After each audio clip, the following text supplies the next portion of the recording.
मैं डॉक्टर सुचि स्नेहा, हिंदी प्राध्यापिका, गोधूली भाग 2 से अक्षर ज्ञान कविता पढ़ाने जा रही हूँ, जो 10वीं वर्ग के पाठ्यक्रम में है। अक्षर ज्ञान की कवित्री अनामिका का जन्म 17 अगस्त 1961 ईस्वी में बिहार राज्य के मुजफ्फरपुर जिले में हुआ। अनामिका ने दिल्ली विश्वविद्यालय से अंग्रेजी में एमए और पीएचडी किया। आज वे सत्यवती कॉलेज दिल्ली विश्वविद्यालय के अंग्रेजी विभाग में प्रोफेसर हैं। अनामिका जितनी अच्छी कवित्री हैं, उतनी ही अच्छी गद्य लेखिका भी हैं। अनामिका चूंकि बिहार से हैं, इनके पिताजी जाने माने कवि और साहित्यकार रह चुके हैं, तो एक बिहारी जो मिट्टी की गंध है उनकी कविताओं में भी देखने को मिलता है। वे हिंदी और अंग्रेजी दोनों भाषा में लिखती हैं। उनकी रचनाएं को हम देखें तो काव्य संकलन में गलत पत्ते की चिट्ठी, बीजाक्षर, अनुष्टुप आदि हैं। तो आलोचना में पोस्ट एलियट पोएट्री, स्त्रीत्व का मानचित्र आदि है। संपादन में उनकी जो रचना है, जिनका उन्होंने संपादन किया है, कहती हैं औरतें तथा अन्य संकलन भी देखने को मिलती है। कवित्री अनामिका को प्राप्त पुरस्कारों पर नजर डाले तो उन्हें राष्ट्रभाषा परिषद पुरस्कार, भारत भूषण अग्रवाल पुरस्कार, गिरजा कुमार माथुर पुरस्कार, ऋतुराज साहित्यकार सम्मान आदि प्राप्त हो चुके हैं। अनामिका समकालीन हिंदी कविता में अपनी अलग पहचान रखती हैं। एक कवित्री और लेखिका के रूप में अनामिका अपने वस्तुपरक समसामयिक बोध और संघर्षशील वंचित जन के प्रति रचनात्मक सहानुभूति के लिए जानी जाती हैं। स्त्री विमर्श की ये जानी मानी लेखिका हैं। साथ ही साथ इनकी टिप्पणियां भी उल्लेखनीय है। अनामिका की अक्षर ज्ञान कविता समसामयिक कवियों की चुनी हुई कविताओं की चर्चित श्रृंखला कवि ने कहा से यहाँ ली गई है। प्रस्तुत कविता में बच्चों के अक्षर ज्ञान की प्रारंभिक शिक्षण प्रक्रिया की कहानी कही गई है। अक्षर ज्ञान के माध्यम से कवित्री ने सर्जना की गंभीर कहानी को बहुत ही सहजता और सरलता से व्यक्त कर दिया है। सर्जनात्मक क्षण बहुत ही वेदना और संघर्ष के होते हैं। इन सर्जनात्मक क्षणों में हम देखते हैं कि यह बहुत ही व्यथित कर जाते हैं।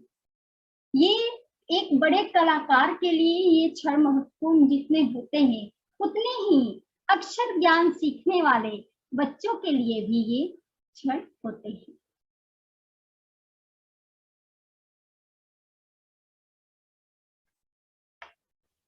जैसा कि हम जानते हैं कि अक्षर ज्ञान की परंपरा प्रत्येक छोटे बच्चों को सिखाई जाती है। अक्षर ज्ञान की एक परंपरा सी चलती है और बच्चों को ये ज्ञान दिया जाता है कि वे इस सर्जनात्मक क्षण से गुजरे, क्योंकि ये सर्जनात्मक दृष्टि से एक ऐसा पड़ाव है जहां बच्चे संघर्ष करना सीखते हैं, वेदना को सहना सीखते हैं और अपनी सर्जनात्मक चेतना को आगे करते हैं। उनमें जो एक बड़े कलाकार जिस तरह से अपनी एक विशाल सर्जना के प्रति मुखर होता है और वह उस सर्जना के बाद सुख का अनुभव करता है, उसी प्रकार से एक छोटा सा नन्हा सा जो बच्चा होता है, वह भी क ख ग घ लिख करके उतना ही खुश होता है। और ये सर्जनात्मक क्षण प्रत्येक छोटे से बच्चे के जीवन में आता है। या यूं कहिए कि एक अनपढ़ व्यक्ति भी जब क ख ग घ लिखने की परंपरा से गुजरता है तो यह उसके लिए बहुत ही महत्वपूर्ण होता है। इसीलिए अक्षर ज्ञान की परंपरा में बच्चों के अंदर एक चंचलता से स्थिरता के प्रति उनमें जागरूकता आती है। वह स्थिर होते हैं, वे सीखते हैं बहुत कुछ जो वे कभी नहीं जानते हैं। उनकी चंचलता, उनकी बहुत ही ज्यादा मुखरता धीरे धीरे सृजनात्मक क्षेत्र में आकर के एक कड़ी में बंधती सी जाती है। और ये सर्जना क्या पहली बार होती है? क्या कोई बच्चा जब क ख ग घ लिखता है उससे पहले किसी बच्चे ने नहीं लिखा? ऐसा नहीं है। प्रत्येक बच्चा उस सर्जनात्मक क्षण से गुजरता है, प्रत्येक बच्चा उस वेदना से गुजरता है जो लिखने के दौरान बच्चे से सही ढंग से पूर्ण नहीं हो पाता है। आइए देखें, बड़ी ही सुंदर कविता है, अक्षर ज्ञान कविता है और इसमें हम देखते हैं कि कवित्री अनामिका ने किस तरह से इस सर्जना के क्षण को व्यक्त करने की कोशिश की। चौखटे में नहीं अटता बेटे का कबूतर ही है ना, खुदक जाता है जरा सा। कवित्री कहती हैं कि जब वह नन्हा सा छोटा सा बच्चा क लिखने की चेष्टा करता है, आप अपने भी उस अक्षर ज्ञान की बातों को याद कीजिए जब आप नन्हे से थे और क लिखने की चेष्टा करते थे। शायद ही किसी को याद हो, लेकिन आप ऐसे छोटे से बच्चों को देखते हैं जो क लिखना सीख रहे हो और बड़ी ही वे मेहनत से पसीने पसीने हो जाते हैं, स्लेट पे खड़िया से लिखते हैं और आजकल तो कॉपी पर भी पेंसिल से लिखने का प्रचलन है। तो यहाँ पर अक्षर ज्ञान की जो परंपरा का आरंभ होता है वो स्लेट पर खड़िया से, चौक से, पेंसिल से लिखने की परंपरा है। तो उस जो एक लाइन खींच कर दे दी जाती है बच्चे को कि इसी लाइन के अंदर में तुम्हें लिखना है क, लेकिन उस बच्चे से ये हो नहीं पाता है। और देखें बड़ा ही सुंदर उसकी सारी अभिव्यक्ति को किस तरह से संजोया है कवित्री अनामिका ने। एक छोटे से बच्चे के माध्यम से, अपने बेटे के माध्यम से उन्होंने दर्शाने की कोशिश की है कि अक्षर ज्ञान है क्या। चौखटे में नहीं अटता बेटे का क, जो स्लेट पे एक लाइन खींच दी गई है, एक स्थान दे दिया गया है और बच्चे से कहा जाता है कि इसी स्थान के अंदर में आपको लिखना है। और बच्चा जब लिखने की कोशिश करता है तो उस चौखटे में, उस लाइन में वह नहीं लिख पाता है और चौखटे में नहीं अटता बेटे का कबूतर ही है ना, खुदक जाता है जरा सा। कवित्री बड़ा मर्म के साथ कहती है कि वह कबूतर का खुदकना यानी बेटे की चंचलता की तरफ इशारा कर रहा है। जब कोई व्यक्ति सृजनात्मक क्षण से गुजरता है तो उसमें चंचलता बहुत ज्यादा होती है। पहली सीढ़ी पर उसके अंदर की चंचलता उसे स्थिरता नहीं दे पाती है। धीरे धीरे उस चंचलता पर वह कंट्रोल करता है। जिस प्रकार से यहाँ पर बेटा जो है क को लिखता है और क से जैसा कि पढ़ाया जाता है क से कबूतर, और यहाँ पे कबूतर की तरफ कवित्री इशारा करती है कि कबूतर की जो चंचलता है वह बेटे के मन मस्तिष्क की चंचलता है, बेटे के छोटे से शरारती स्वभाव की चंचलता है। और वह चंचल सा बच्चा आज क लिखने बैठा है, भला उसके मन में तरह तरह के आने वाले चंचल विचारों से वह कितना जूझ पाएगा, बिल्कुल कबूतर की तरह वह कितनी स्थिरता रख पाएगा वह अपनी बात कहने के लिए, यानी क लिखने के लिए। इसीलिए बेटे का क कबूतर ही है ना, खुदक जाता है जरा सा। और वो क से जो कबूतर है, यानी उसके मन की जो चंचलता है, वो जो लाइन खींच कर दिया गया है लिखने के लिए, उस लाइन के अंदर में क को, वहां उस क को नहीं लिख पाता है, और वह जो चौखट बना हुआ है क लिखने के लिए, उससे बाहर उसका जो क है खुदक जाता है, यानी कि कुछ ना कुछ क से निकल करके वह बाहर, चौखटे से बाहर निकल जाता है। क जो वर्ण है वह बाहर चौखट से निकल जाता है, और यहाँ पर बच्चे की चंचलता की तरफ कवित्री ने इशारा किया है। फिर आगे कहती हैं, पंक्ति से उतर जाता है उसका ख, खरगोश की खालिस बेचैनी में। खरगोश जो है, ख से अचानक उस छोटे से बच्चे को याद आता है कि ख से खरगोश होता है, तो वह खरगोश को पकड़ने के लिए उसका जो मन है बेचैन हो उठता है, और वह खरगोश की तरफ उसका मन जो है लुढ़क जाता है। और इससे क्या होता है, ख जो है पंक्ति से उतर जाता है जरा सा, और नीचे वो चला जाता है, यानी कि ख भी पंक्ति से नीचे उतर जाता है।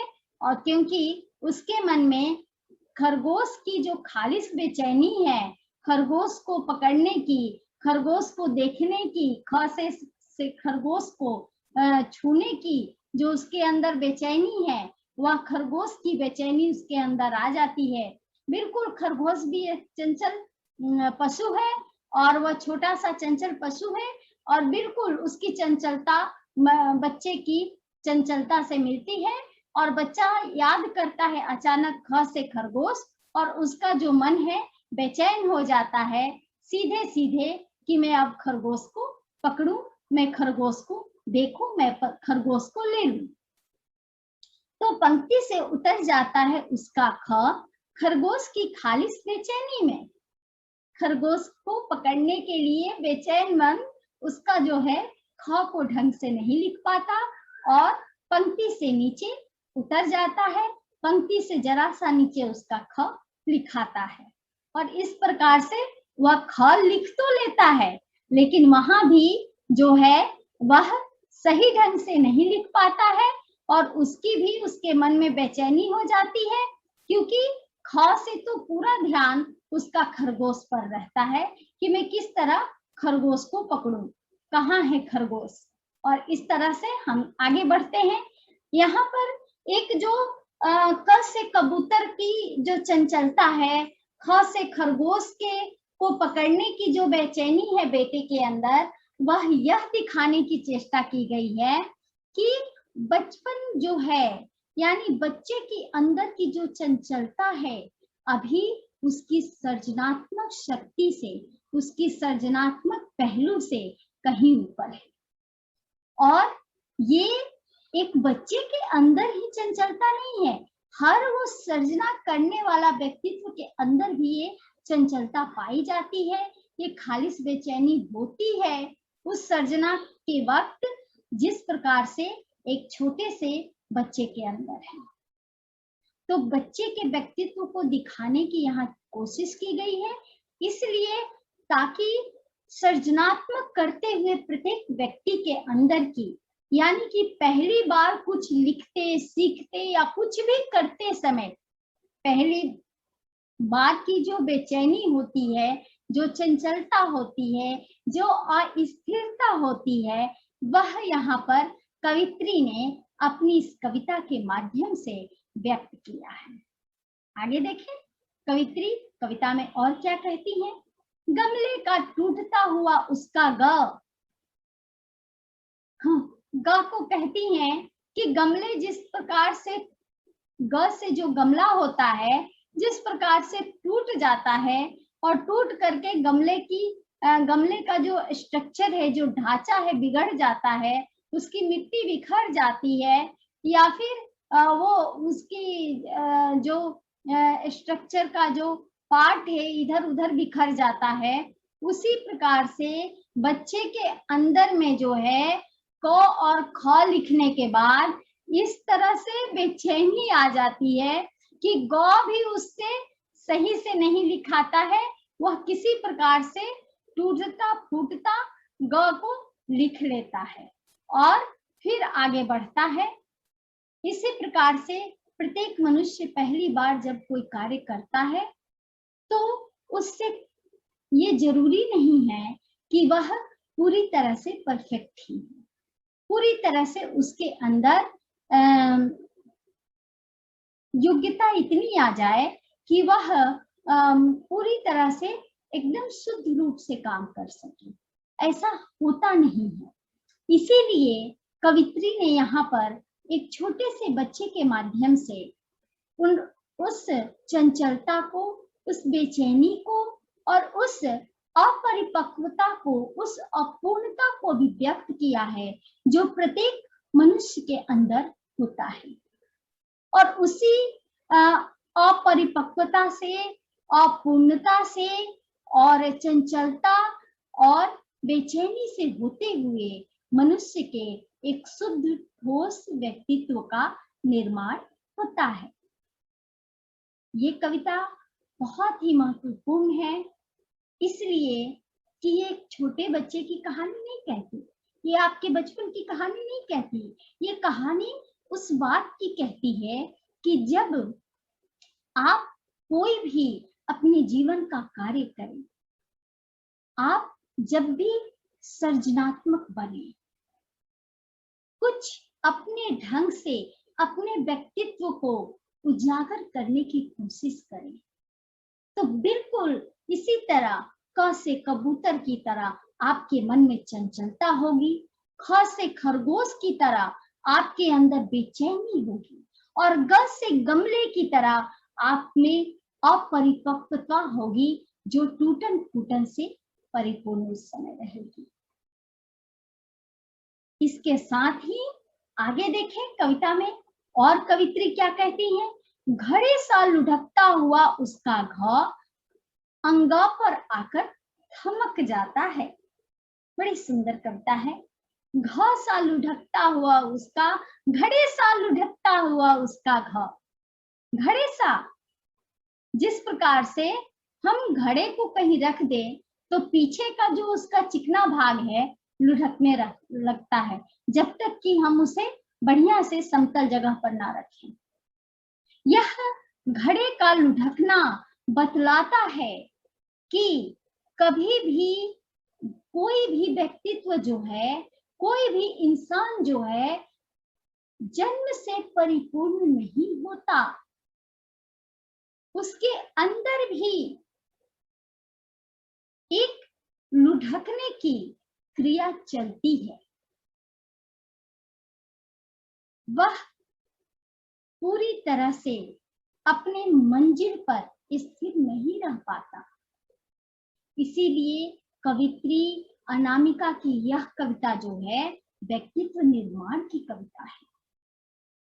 व्यक्तित्व को ठोसत्व प्रदान करने की कविता है, व्यक्तित्व को बनाने की कविता है। घड़े सा लुढ़कता उसका घ, किसका? बच्चे का। बच्चे का जो घ वह लिख रहा है वह कैसा घ है? लुढ़कता हुआ, घड़े सा। घड़े को जब तक हम लोग समतल जगह पर नहीं रखें तो वह लुढ़कता हुआ प्रतीत होता है। और कवित्री यहाँ कहती है कि जो घड़ा है वह लुढ़क जाता है, उसी तरह से हमारे व्यक्तित्व के अंदर भी कुछ ऐसी चीजें, कुछ ऐसी कमजोरियां होती हैं जो घड़े सा लुढ़क पड़ता है। और उस घड़े सा लुढ़कन को रोकना पड़ता है। और यहाँ पर व्यक्तित्व को दिखाते हुए कहती है कवित्री, घड़े सा लुढ़कता हुआ उसका घ अंगा पर आकर थमक जाता है। वह घ इस तरह से लिखता है मानो घड़ा की तरह उसका भी व्यक्तित्व अभी ठोस जगह तलाश रही है, समतलता को तलाश रही है, जहां पर खड़ा उसका व्यक्तित्व हो सके, जहां से वह अपने ठोसत्व को प्राप्त कर सके, जहां से वह अपने व्यक्तित्व का निर्माण कर सके। जब आप खड़े ही नहीं रहोगे तो फिर आप में स्थिरता आएगी कहां से? पहले तो स्थिरता लाने के लिए मनुष्य को अपने व्यक्तित्व में एक स्थिरता के लिए खड़ापन चाहिए, आधार ठोस चाहिए, समतल आधार चाहिए, क्योंकि उसके बिल्कुल एक छोटे व्यक्तित्व, बच्चे के व्यक्तित्व सा मनुष्य भी अपने व्यक्तित्व का निर्माण करता है। इसीलिए कवित्री जो यहाँ पर कहना चाह रही हैं कि घड़े सा लुढ़कता हुआ उसका घाव अंगा पर आकर थमक जाता है। कहाँ आकर थमक जाता है? अंगा पर। और कहाँ से? घ से लुढ़कता है। वह जिस लाइन पे वह घ लिखने की कोशिश करता है वहां पे उसका अपरिपक्वता है, वहां पे उसके व्यक्तित्व में लुढ़कन की बातें हैं, यानी कि अभी उसका व्यक्तित्व स्थिरता को नहीं लिए हुए है, उसके व्यक्तित्व में स्थिरता नहीं है। जब तक आपके व्यक्तित्व में स्थिरता नहीं आएगी, जीवन में क्या करना है, क्या पाना है, ये आप निश्चित नहीं कर पाओगे। इसीलिए व्यक्तित्व में सबसे बड़ी चीज है, सृजनात्मक क्षेत्र में सबसे बड़ी बात है कि स्थिरता आए। और यहाँ पर कवित्री घड़े के माध्यम से बताना चाह रही हैं कि वह व्यक्तित्व जो अभी सीख रहा है, कुछ सीखने की कला से गुजर रहा है, चाहे वह एक नन्हा सा बच्चा हो, चाहे बड़े हो गए परिपूर्ण बच्चे हों, तो जब तक उनके अंदर घड़े सा लुढ़कन रहेगा, यानी स्थिरता नहीं रहेगी कि हमें करना क्या है, हमें पाना क्या है, हमारे जीवन का उद्देश्य क्या है, तब तक वो बिल्कुल घड़े सा उनका भी घ लुढ़केगा, यानी उनका व्यक्तित्व भी लुढ़कता रहेगा और वो जीवन में कुछ भी ठोस नहीं पा सकते, वे जीवन में अपनी मंजिल से दूर ही रह जाएंगे। इसीलिए यहाँ पे अभी जो बच्चे में सबसे पहले हमने बच्चे में क्या देखी, एक सृजनात्मक क्रिया के दौरान हमने देखी कि एक छोटे बच्चे के उदाहरण में कि बच्चा जो है क लिखता है, लेकिन क में कबूतर सी चंचलता है, वह ख लिखता है लेकिन खरगोश सी उसमें बेचैनी है, और फिर जब ग लिखता है तो ग टूटने लगता है। गमले सा टूटन यह बतलाता है कि अभी उसमें परिपक्वता बाकी है, अभी वह अपूर्णता की स्थिति से जूझ रहा है। फिर हम आते हैं, जैसे ही घ से घड़ा, घड़े की लुढ़कन यह बताने की चेष्टा करता है कि हमारा व्यक्तित्व जो है द्वंद्वात्मक स्थिति में फंसा हुआ है, द्वंद में हम फंसे हुए हैं, हम क्या करें और क्या ना करें, ये लुढ़कन नहीं होना चाहिए। एक ठोस व्यक्तित्व के निर्माण की यह कहानी है इस कविता में। आगे देखें।